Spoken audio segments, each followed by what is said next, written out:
journey in about 2 sentences as a woman leader. You've been trailblazers, game changers, each one of you from diverse fields.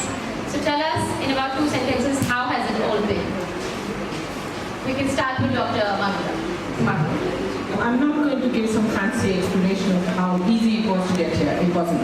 It was extraordinarily difficult, and I had to work very, very hard. I slogged.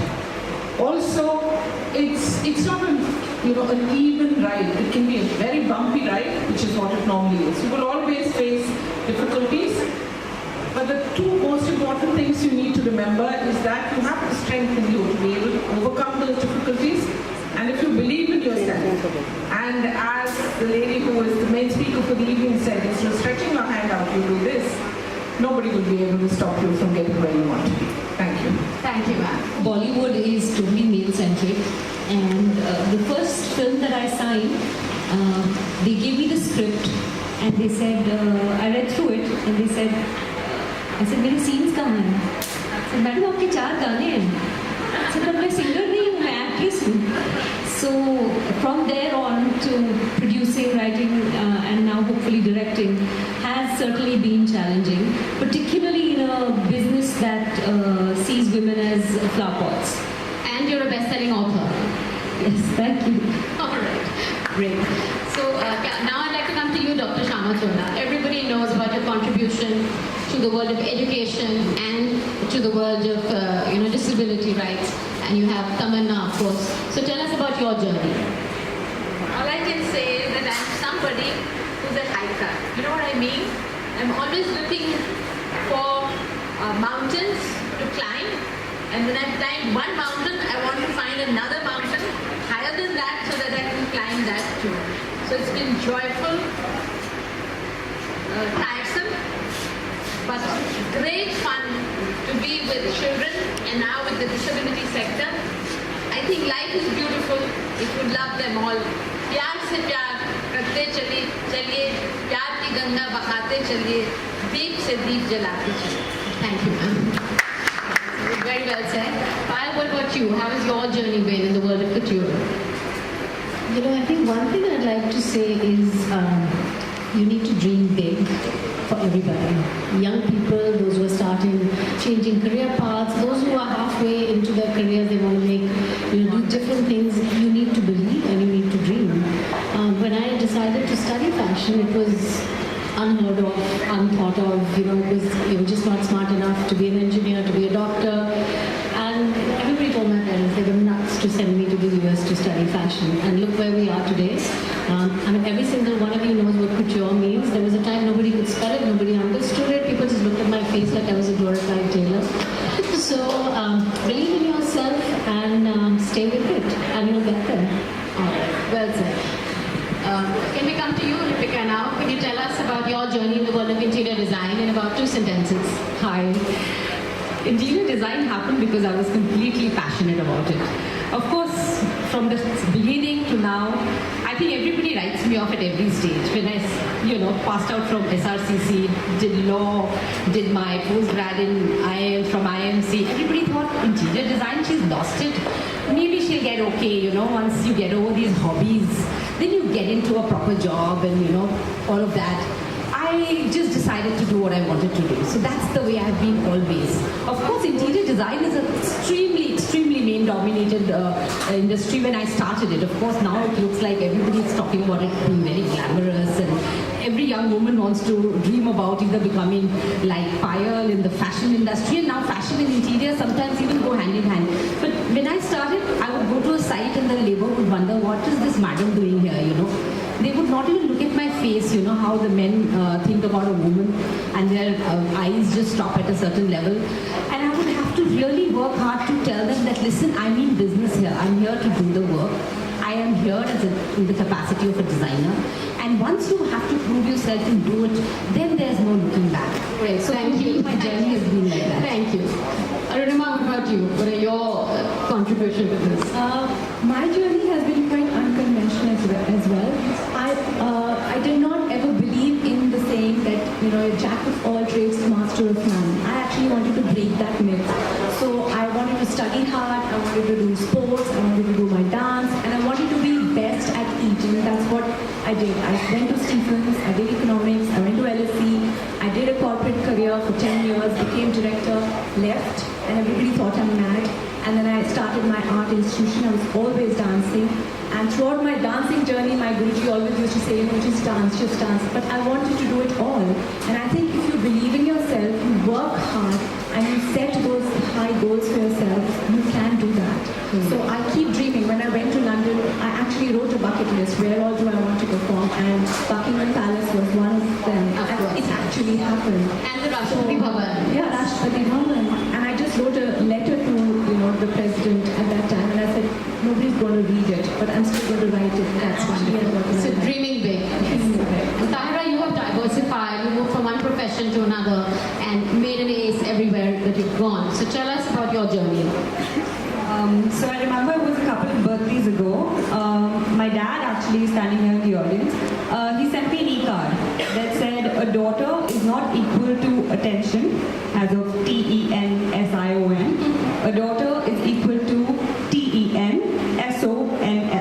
10 sons. That's so beautiful. And I think they've always stood by that. I've been obsessed with Bollywood all my life. Love your movies. Wanted to be an actress myself always. They stood by me when the entire family said, "Are you crazy? Achhi gori lambi chitti. Gori chitti lambi ladki hai. Rishte mil jayenge. Sab kuch theek ho jayega. Why are you doing this?" But they said she wants to. It's her dream, and we're going to do whatever it takes. And they did. So I was in Miss India. I was a finalist. I've done film and the movie industry. I've been a female lead. No stopping, thanks to my parents, and I think that's a big advantage. Absolutely. So tell us, do you have a foolproof strategy or a success mantra? Each one of you. We'll start with Tahira, to stay at the top of your game. I think I just believe from whatever experiences I've had so far, that whatever may seem difficult today will be your warm-up tomorrow. So don't give up, Keep going. Keep going, dream big, fight for your dreams, and trust me, even the sky is the limit. So just go for it. Great. Payal, what about you? Is there a success mantra? You've been in the fashion industry for like 3 decades. So how do you stay ahead? I think you just have to be true to yourself. And wherever your heart lies, just go that way. And if you do that, you'll eventually get where you need to get. Simply that. I don't think there's anything beyond that. There's no success mantra. Just keep going. No, that's it. You just follow your heart. And truly do what your heart says, what you believe in, and what you can sleep at night with. And don't run behind money, don't run behind. People think designers get very rich overnight. Let me tell you, that's a big... The clothes seem like they do get rich. I don't think so. All right, Dr. Chona, what is your success mantra? I think it's all about, right now I'm very, very happy that there's reservation for men and not reservation for women. It should be women's world, right? Fortunately, I have worked in all women career-oriented person because they are teachers. Men don't come in. So whenever we had a function, we had to say there is reservation for men, as I rightly expressed and experienced. But I do feel that if you have a focus and you're determined to reach there, then everybody will follow you. But if you're diffident and you don't know that you don't know everything, success lies in accepting that fact and getting everybody. Keep learning. Keep learning. Also, making everybody else successful. And then you make a team and then you move forward like an army. Alright. If you do it alone, you will fail. The success mantra is have a great team, love them, and never leave them. All right, well spoken. So Dr. Kumar Mangalam, you've been working at so many levels, you have an NGO. So what is your success mantra to keep going?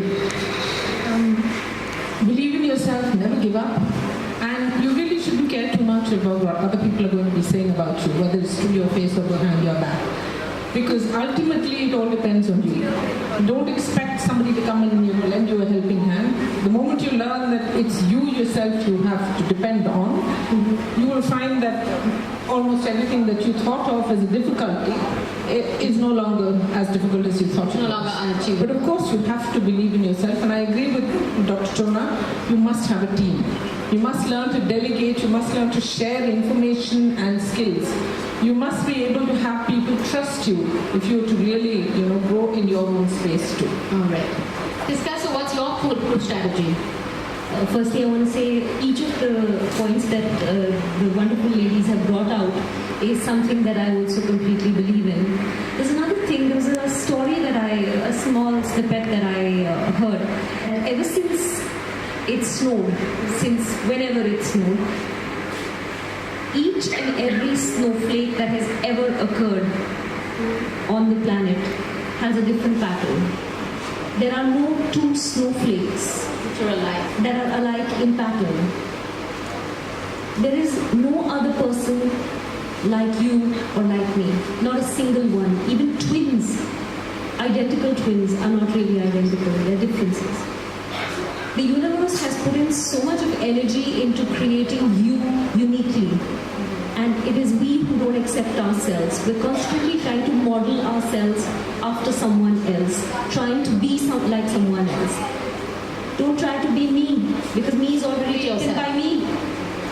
Try to be you, because that's not taken yet. So I think individuality and having the courage of your convictions and standing and be ready to stand alone. When my parents are sitting here, and it wasn't the easiest. They're educationists. It was a very cheeky thing to do to join Hindi films. It was sort of like, what are you doing? Just like she also mentioned, it's difficult. It was not the best choices, career option, so as to say. I was a reasonably bright student. I could have gotten into something else. But to stand my ground and say, no, this is what I really want to do, and wait a good number of years before things started turning around. But you've done them proud. You got so many awards. Everyone remembers your Tare Zameen Par performances. Thank you so much. Thank you. So, Lipika, what about you? A quick foolproof strategy. Oh my God.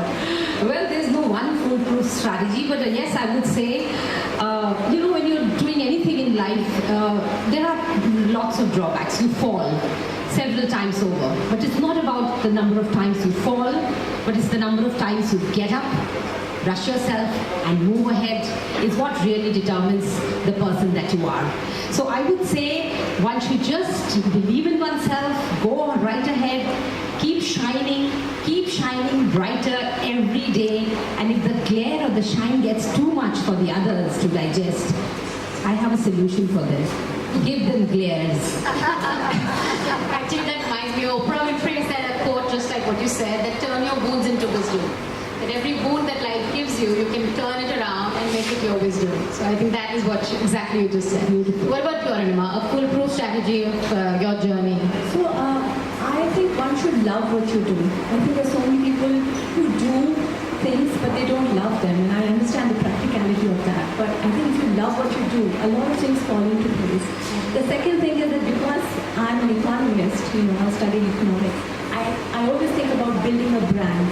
And for me that's very important, that if somebody watches me, my work, they should know that they are watching something good or they're coming to watch something good. So I think for me a brand is really, really important, and I will not compromise anything for that. I will innovate, I will think ahead, I will work hard. But unless I know that I'm going there with, everything under control, I won't go out there. And also, I think I learn a lot from others. People are quite scared to watch others and watch, like for example in arts, they're scared to watch others perform. They're scared to say, oh, you were good. I think I have learned so much watching performances in London, watching how amazing, people can be. So these three things are what I believe in. So moving on to a macro issue, and Dr. Dr. Chona and Mrs. Kumar Maglam, I'd like to bring you both in on this one. Moving to the macro issue of the fact that when it comes to top leadership positions in any field, there are hardly any women. So how do you think we can change that? What can we do to bring some parity on that issue? One of the, I would say, drawbacks I have seen in my life is that women don't mentor other women. I think at the beginning of the show it was said that men have their clubs all over. And Flo, as she pointed out, we don't have women's clubs. We should form our own clubs. And I don't mean, kitty party clubs, which are also fine, because they do provide a sense of support to the people who are members of it. But women too often think of other women as encumbrances or competition or, if in a negative life. light. We need to stand up for other women, and it shouldn't be about personality clashes, etc. The fact is that we tend to push other women aside too. It's very easy to blame the other gender, that men are at fault for everything.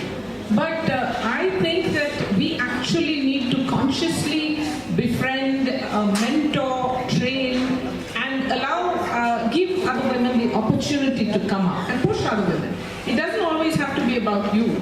You know, beyond a certain stage, one should be confident enough of oneself and generous enough, and according to me, practical enough to pass on your knowledge to others who could use it to grow in their own spheres and their own lives. And ultimately, that is what people remember. Posts come and go. Absolutely. But what one remembers, if somebody has stood by you or been kind to you, we shouldn't be unkind to other women, regardless. Yes. And I think we need to actively stand up for each other. Yes, women to join the flock, so to speak. Absolutely. Especially at the top. Yes. Dr. Juna, what are your thoughts? More women need to be initiated and retained at top leadership roles. How can we do that? I think the most important thing is that women should be fearless. Okay? The old norm, as it used to be, speech is silver, silence is golden, is not at all applicable today. Women have to speak up the truth, and they can only do that if they have been inspired by other women, as she said, and that inspiration will come. There are films about women who are leading, and they're not scared of the men. Most of the problems arise when they're economically dependent on the men, and then they're afraid what will happen to us, what will be our reputation, if they're into a bad marriage, or what will happen to our children, and so on and so forth. I'm not advocating that we should have broken homes, but all the same, I'm advocating that women should not suffer. And when women are suffering, they cannot reach at the top because they will be totally swallowed by all their struggles, all their problems, which may be micro to begin with within the house, but later they affect the whole society. So all the women sitting here, hold hands with each other and say, bravo, we're there for you. So what? If there are problems, there are always solutions to those problems, and you don't have to live with them all your life. All right. When I believed in that, be confident to be a woman, you're not lesser than a man, Anyway. and fight your way through. Yes. And what are your thoughts, Payal, on the proverbial glass ceiling? Have you faced any discrimination or bias on the way? I think all of us do. So when you think there are certain professions where it doesn't exist because, again, fashion is a very male-centric business worldwide. If you look at the top 20 labels on the planet, they're all men. Mm-hmm. So it's a very competitive business, and as a woman, you're juggling so many things. A man goes to work and he comes back and everything else is taken care of, and he can focus on his career, on his growth, on all of that stuff. A woman still has children to come back to, a home, a career, maybe parents. You can't disown all of that and say, okay, now my career is my only focus and to help with the rest of the planet. I suppose you could, but maybe I'm not one of those people. So yes, glass ceiling exists everywhere. I think the first time I felt discrimination was at fashion school. In the United States, surprisingly, where you do not expect there to be, gender or racial discrimination. There was both. One, I was a woman. Two, I was Indian. Three, there were no Indians in my school, and there hadn't been for the last 10 years. By the time I graduated, I remember doing an India week where everybody dressed in Indian clothes and everybody ate Indian food.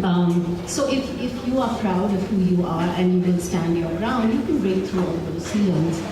I'm not from the corporate world. I live in my own world. I do what I want. I go for a dive if I feel like I walk on the road for 6 hours if I want. So I'm blessed, I think, to be in a profession which allows me madness.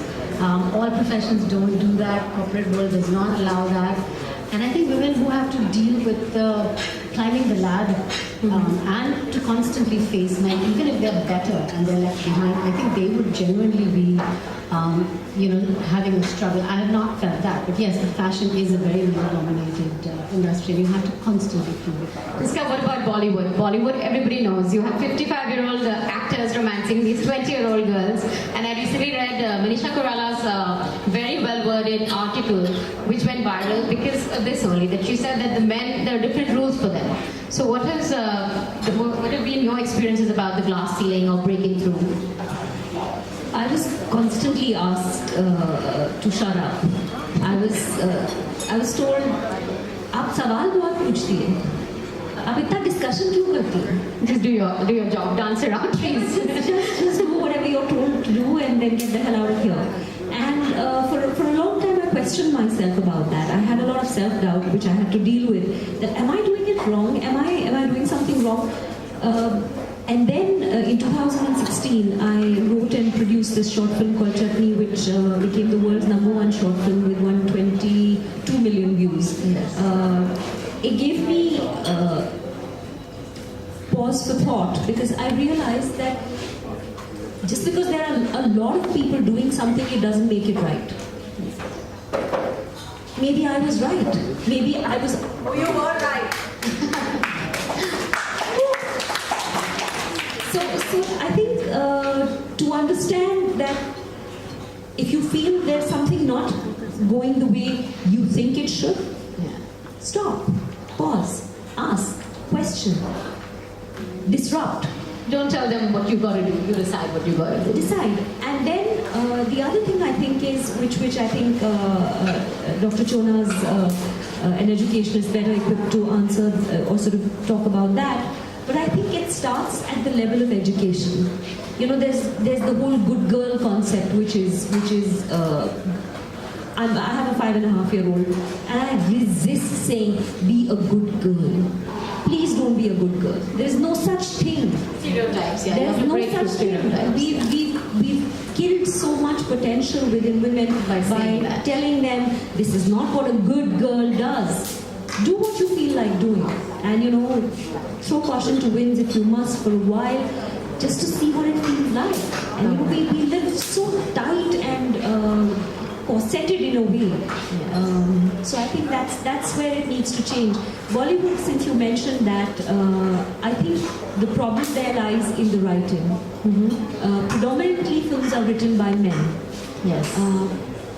And therefore the gaze is the male gaze. Male-centric, yes. And there's this really interesting story which I think bears telling. There was this film that was being made in Hollywood. It slips my mind which one it was. And it was the scenario was, it was a boardroom setting. And the woman was supposed to be angsty. And they kept thinking of what reason to give her to be angsty. And they kept trying to figure that out.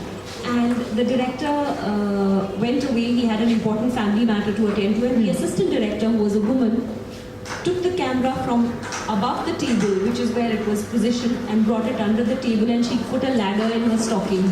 Oh my God. And then the woman suddenly became angsty. So I'm saying that women don't necessarily do things better or worse than men. They just do them differently. They think differently. So that perspective is important to the continuation of our species. Yes, absolutely. And that I think is the central. So I'm not a feminist. I feel I'm a humanist. Yes. Because you can't ignore 50% of human beings and assume the world is going to be all right. Yes, but I do believe they do everything better. I'm a firm believer of that. But anyway, what about you, Lipika? Did you break through any glass ceilings? Did you face a lot of bias and discrimination? Very frankly, I think, and since you said we are looking at the macro aspect, we are living in a society which is all about log kya kahenge. And ye logo ke chakkar mein na, you can't grow. Because, and this happens from the time you are born as a girl, as a woman, and till the time you enter into any work field. So, and this bias is always there, not just from the men. We are always constantly saying men this, men that. I think it's the women also who are not thinking, in a very neutral fashion. I think sometimes, and this is said, that a woman can actually be a woman's worst enemy. And face that in a real life situation where I thought I would go out and take solace in another woman. Probably, maybe she would understand me better, and it has actually worked the other way around. And it's a man who's understood me probably better and helped me and given me. I'm sure the men out here would be happy to hear that. Well, I'm just being honest. You know, why all the time say, "Hey, men, they're bad"? I think it's all about our system. If you look at it, I mean, we have Madam Pinky Anand sitting here. I can tell you the maximum cases of domestic violence actually happens in the high-profile society that we so-called belong to. Where domestic violence is happening behind the doors, where it's the woman, the mother-in-law, the daughter-in-law who are actually at loggerheads and are actually been mistreated, and it all happens just behind the curtains. So people don't talk about it and say it. But the bottom line is, there is a problem, and the problem is very, very deep-rooted, and the problem is deep-rooted within the women community. So it is very important for women, actually, and I totally agree with the panelists here, is that women should come out and actually truly in the true sense of the word, handhold each other, Help each other, believe in each other, and not try to pull each other down like crabs in a bucket. And this is my real life experience that I'm sharing with you. I may be wrong. Yes. I'd like to be honest and be upfront and Yes. about it. May I please request you all to keep some silence here? There's a lot of noise coming from the background, please. All right, moving on to you, Arunima and Tahira, you're the young achievers here. So tell us, have you faced any bias in both your professions? Yes, so I would give examples from both my corporate career as well as my art career. So when I was in the corporate sector, I faced two biases. Firstly, a woman, and I was very young. But I had these great ambitions. I was always on fast track. So everybody wanted to associate a reason for that fast track. It's like, oh, she must be like this, or she must be having an affair, or she must be doing that. But my work was not recognized as much as it should have been. However, I did not think about it because my father, my mother, they've always believed in me and my work. So I think that just kept me going. And that unconditional confidence kept me going. At some point, I would even think, like you said, men's club, they would all go to the smoking zone, have these conversations, make decisions and come back. And I'm like, I don't smoke, but then I can't really go there. And actually, I started to go there. I didn't smoke. I would be a passive smoker, but I wanted to be engaged in those conversations, take part in those decisions because I was one of them. And slowly, I think they did start to recognize my work. And, I did not think about glass ceilings, but I think that it is very, very hard in the corporate world to be able to go ahead and to continue to demonstrate that you are good. It is To be taken seriously. in the art world, because I live in London, again there is a lot of bias because of course men are more physically fit after a certain point. We bear children, we have our own lifestyle, but again it's very, very competitive, and then again there's a bias with between men and women. But again, if you are confident, if your work is differentiated, if you are building a superlative brand, then again you go forward. So I have been very fortunate to be able to cut through all of that and make my own mark in my own little way. I mean, I'm still very young, but in that journey, I believe I have been able to achieve because I don't think about these biases, and if I do face them, I want to cross them, like you said. Just think of every little mountain as something you want to cross. You want to reach that destination because at least for an artist, we don't have a destination. It's the journey that is important. Absolutely. And I value that journey. Well spoken. What about you, Tahira? Have you faced any bias and broken through glass ceilings? So in fact, recently I met a lady in the salon the other day, and she happened to ask me. She said, okay, now you've come back from Bombay. You were working in the movies, etc. Now you're back, and now you're a nutritionist. How much do you charge? So I said, this much is how much I charge, whatever.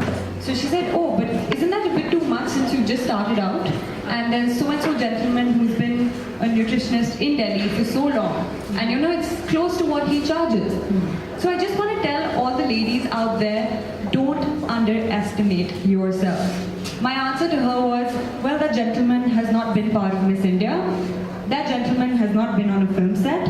That gentleman may have theoretical knowledge, and I'm not by any means or standards trying to put his knowledge or his credibility to down. But I need to stand up for what I've learned. I've gone the practical route first, and then backed up all that knowledge with theory. So no one's putting a gun to your head. You don't need to come to me. Absolutely. It's a free world. Yeah, but don't underestimate yourself. Put that price. All right. So coming to a very well researched topic, and I think most of us here have faced it, and I'd like to come to you, Payal, because you mentioned that particularly the children and the home aspect. What about work-life balance? Do you think you can have it all? You can be a super successful professional, or it's a myth? You could be either a super mom or a successful corporate leader. What are your thoughts? Yes, I do believe you can balance it all. I think the only person who takes the beating in all of that is you yourself, and you never have time for yourself. But yes, you can balance a career, you can balance a family, you can balance a home, and I think working women, and that's my personal opinion, raise more balanced and more motivated children because they're not 24/7 smothering those kids.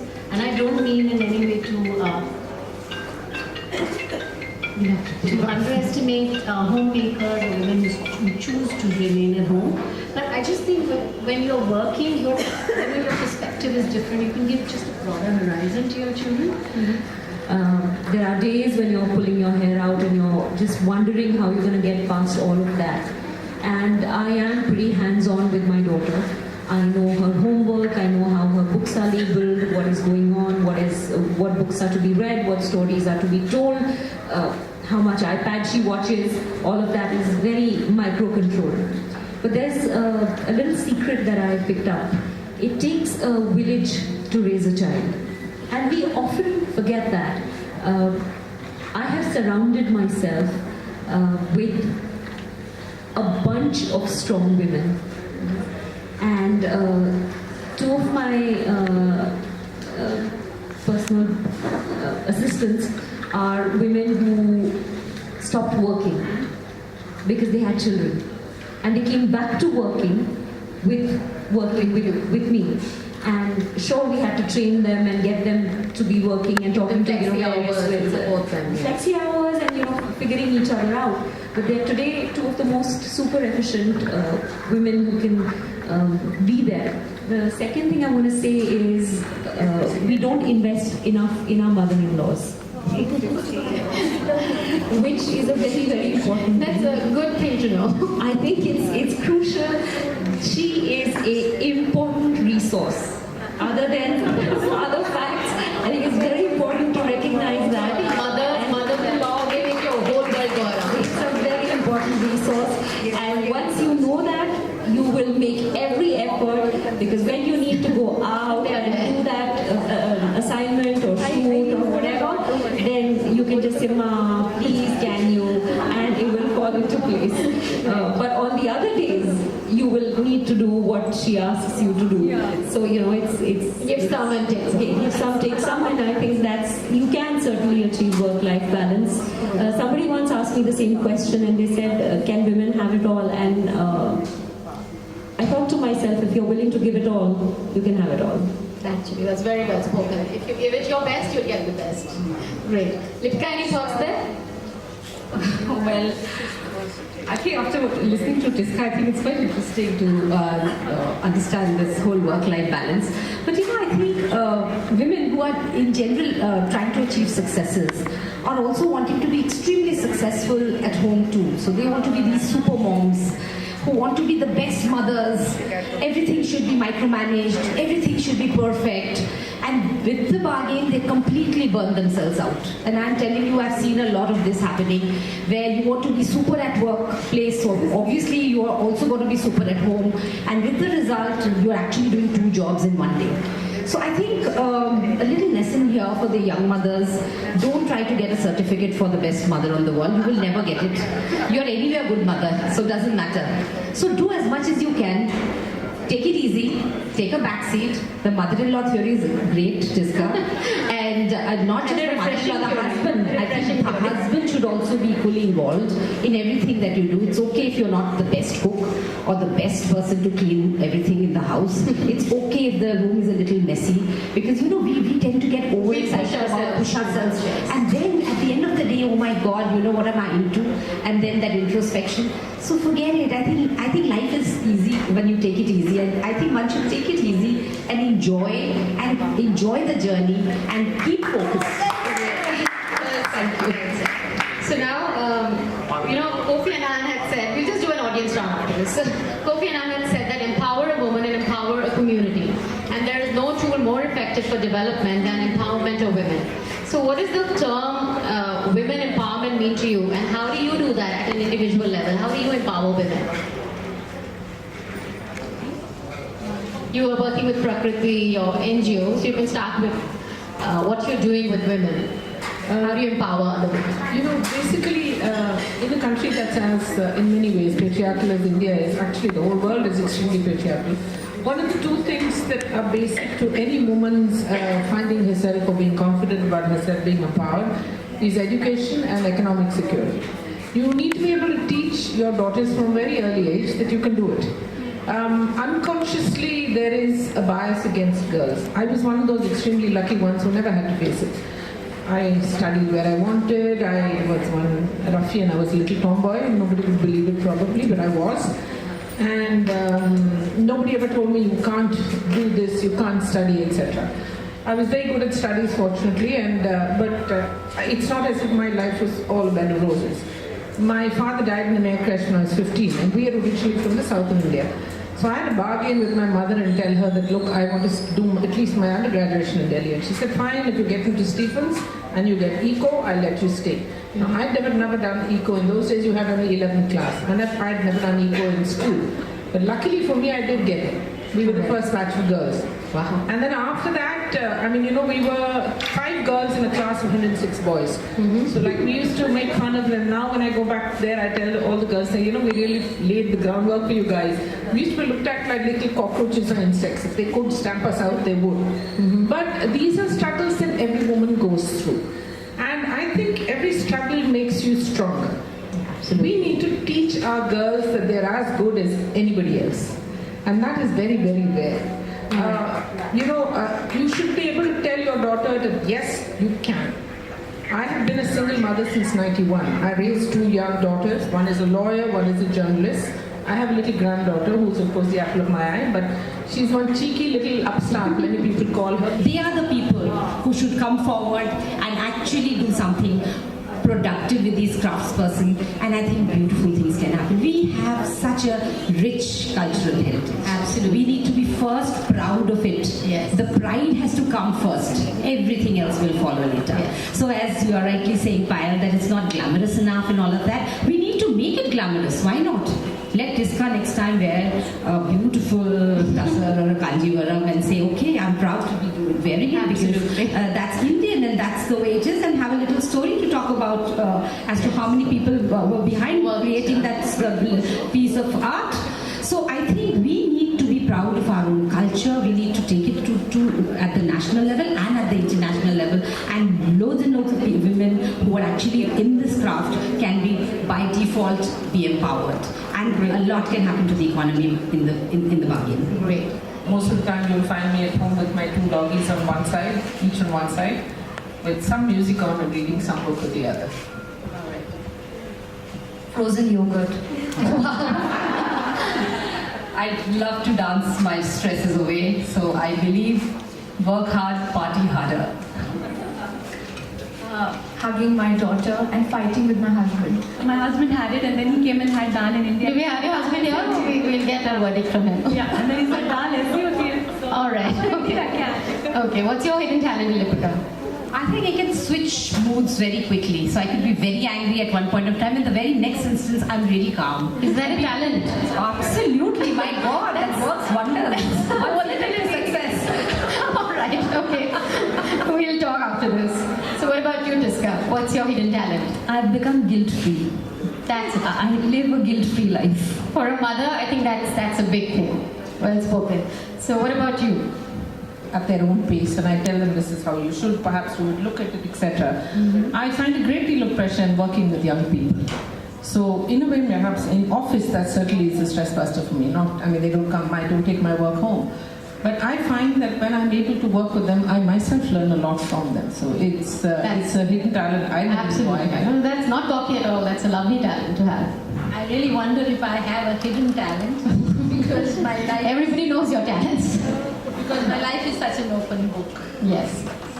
What about you, Payal? Something we don't know? I think the ability to be able to withdraw into myself and be at peace. So the world can be falling apart in front of me or around me, and I can just be at peace with myself. All right. What about you, Tahira? In fact, my best friend's here, and I think she'll vouch for it. I'm a great counselor, very good at sorting everybody else's problems on my own, but very good at helping others for sure. And what about your role model? Do you have a role model or an idol? Definitely both my grandmothers. I've actually even wrote that in the book. Yes. Has to be my dadi and my nani. Most definitely, both were widowed at a very young age. One an army officer's wife, and one left with a lot of litigation. Brought up 4 children single-handedly. Definitely them. Okay. Who's your role model, Payal? My father. My mother and my Boa. They were the ones who stood by me through my toughest times, who taught me to trust myself, to respect myself, and never to underestimate myself.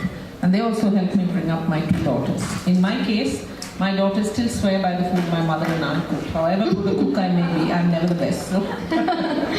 I think parents are definitely role models, like everybody said, but in the larger perspective, when I look at women's lives, I think Oprah Winfrey to me has impacted me quite a bit.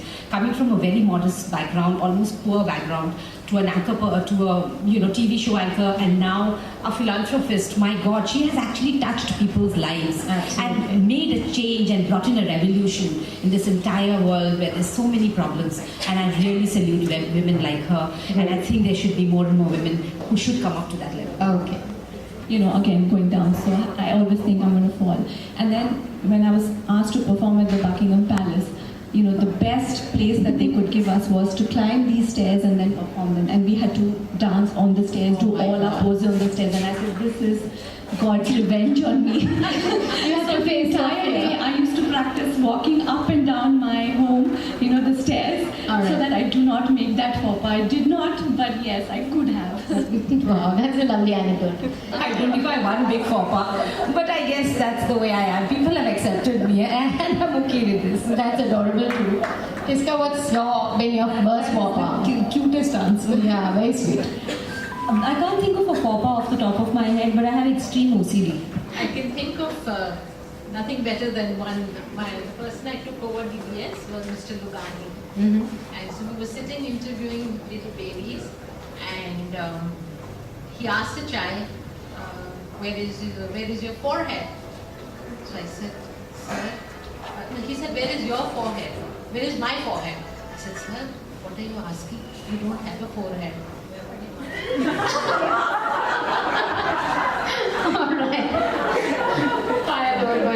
I think my biggest fear is when I have to introduce somebody. So when I'm out with my husband and I'm meeting, and I know them because I'm very. You don't remember names? I can never remember. Black. And that pop happens over and over and over. To the point I think. But then in the fashion world, air kissing comes to rescue, right? If you don't know someone, just get away with it. It never works. You still have to remember the name. In a while, yeah. Tyra, what about you? So I think the faux pas that I previously used to make is that I used to obsessively go crazy with my diet only prior to a show or only prior to a shoot.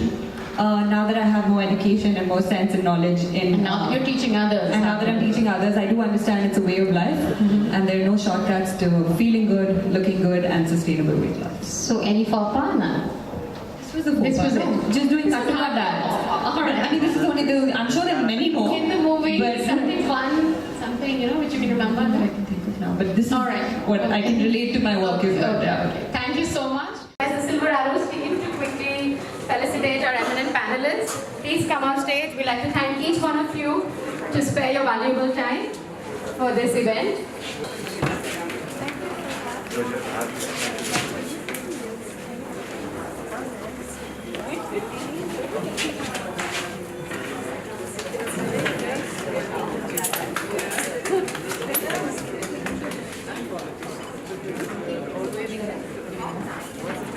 We have a round of applause and please give a little applause to panelists all at once.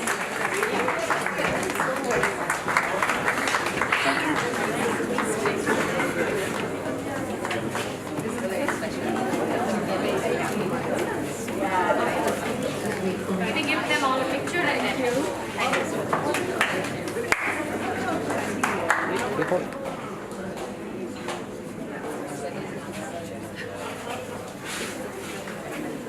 Okay, thank you.